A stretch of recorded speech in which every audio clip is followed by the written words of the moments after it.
Speaker, we have now been in our 30th year under free market policies, globalisation, deregulation, privatisation, and surely we must judge our policies on their outcomes.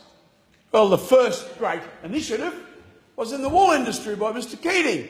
He deregulated us.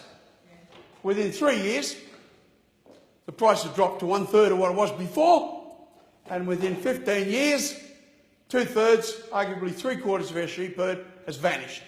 The product that kept this nation going for 150 years was destroyed by the free marketeers, the ALP and the LNP.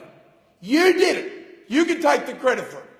All manufacturing, there is a segment in OECD figures which is called elaborately transformed.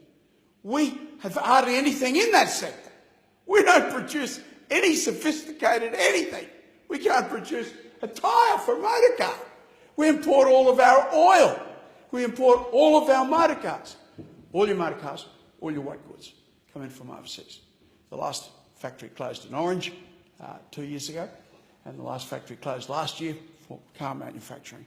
And those of us that our hearts beat with pride when 2/3 of the cars sold in Australia were Holden's, Australia's own car. Well, thanks to you, the ALP, thanks to you, the LNP, you're entirely responsible for the destruction of that great industry. And when you write a history of Australia, the Holden car must be in that history. And I'll tell you what, when the next history books are written, the closure of that industry will be upon the consciences of the people in this place, and the loss of jobs and future for Australia in this place. A house is built out of steel and out of cement. Steel is in the frame and trusses and the roofing iron, and cement, of course, comprises just about everything else.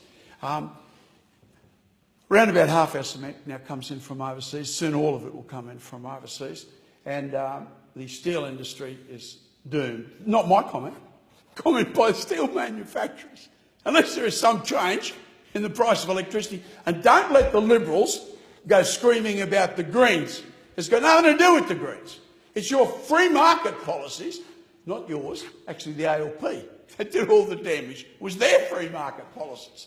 But don't go around saying it's the Greens' fault, because their contribution is a 25% increase.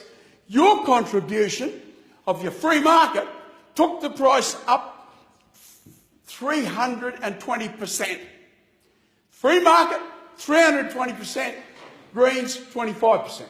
And I'm not on the Green side, I can assure you of that, Mr Speaker. And if you say, oh, this free market, this free trade... The members will resume his seat. His time has expired. And I call the member for Menzies.